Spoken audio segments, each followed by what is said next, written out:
Hey, everybody, welcome to the Pro Church Marketing Podcast. I'm John O. Long, and thanks for being here. Normally, we're talking about ways to market your church online, from Google ads to Facebook ads to search engine optimization, all that good stuff. But I wanted to just share a quick story with you about ministry. When I was a youth pastor, and I was youth pastor in Metro Atlanta for about almost 21 years.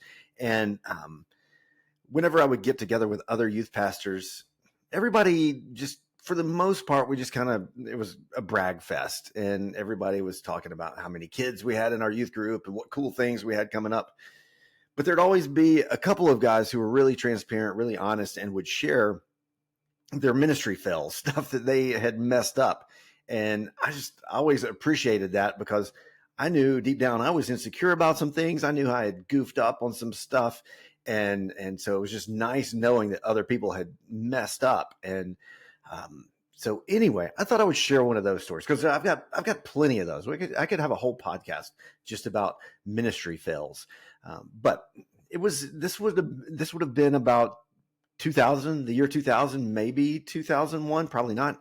I was about 19 or 20 years old, and really didn't have any business being in charge of a whole youth group by myself. It was crazy. I wasn't much older than the seniors. I had a receding hairline, so I seemed older than the seniors, but for the most part, I was just like 9 months older than a lot of them. We had this music festival here in Atlanta called Atlanta Fest. And for years it had been at Six Flags theme park. And then they moved it over to this park called Stone Mountain, which is like the largest piece of exposed granite in the West or in North America. I don't know. It's pretty huge. If you ever come to Atlanta, you should go check it out, Stone Mountain Park.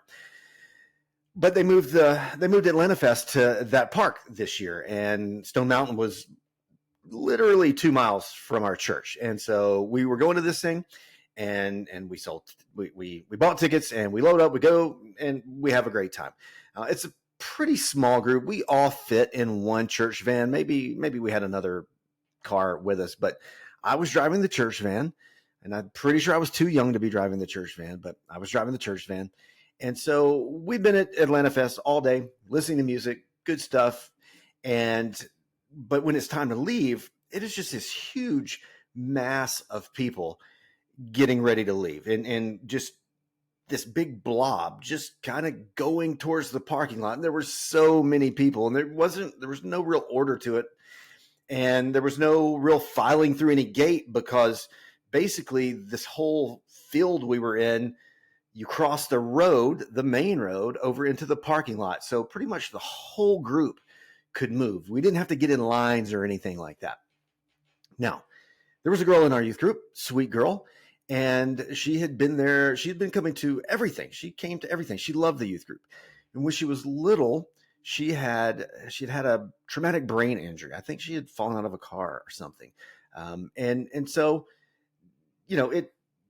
it was kind of devastating, but it didn't stop her from participating. She just had to take things a little bit slow, but she loved youth group, and we loved having her there. And her parents brought her to everything. Her parents weren't really involved, but they did not mind dropping her off at everything we did. They were not nervous about it at all. And I wasn't a parent then, and so it didn't really occur to me that this was maybe a little abnormal. But I just, now that I'm a parent, I have 5 kids, I might not just drop my kid off with a 19-year-old like they did. But no judgment there. I just, maybe I'm insecure. Maybe I worry too much. But they did. They were cool with it. They dropped her off, and she had a good old time with us until that night. So this whole mass of people, we're moving, and she's with us, and we make it to the church van.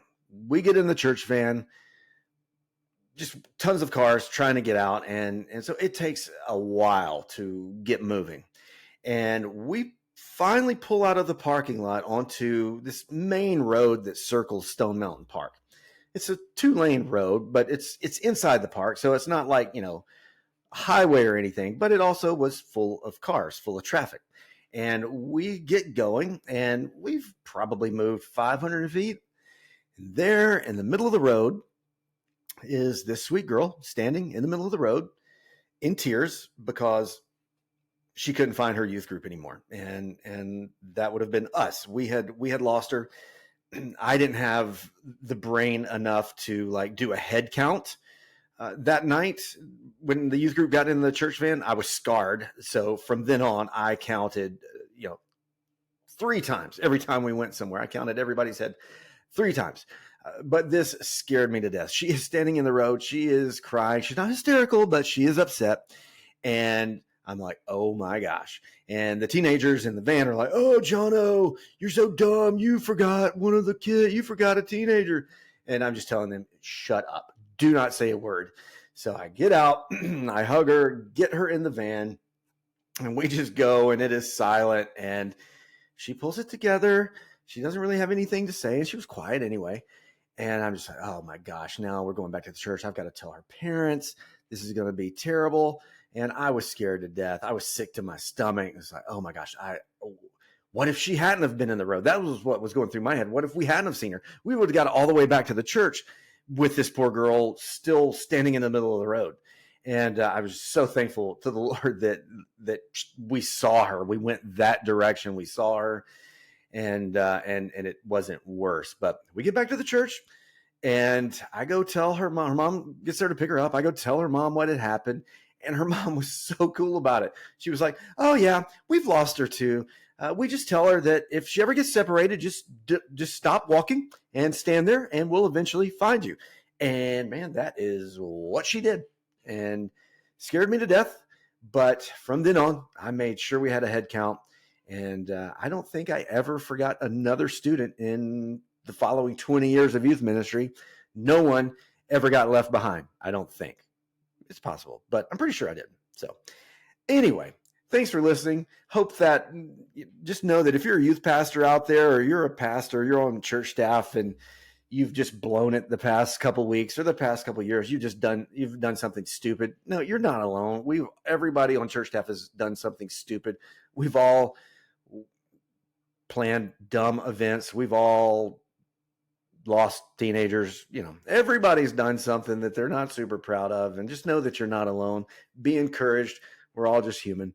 And look, if I can ever help you with reaching more people for your church through Facebook ads or through the Google ad grant, myself and my team here at Faithworks would love to help you out and do whatever we can to help you reach your community with the gospel. Thanks for listening. We'll talk to you next week.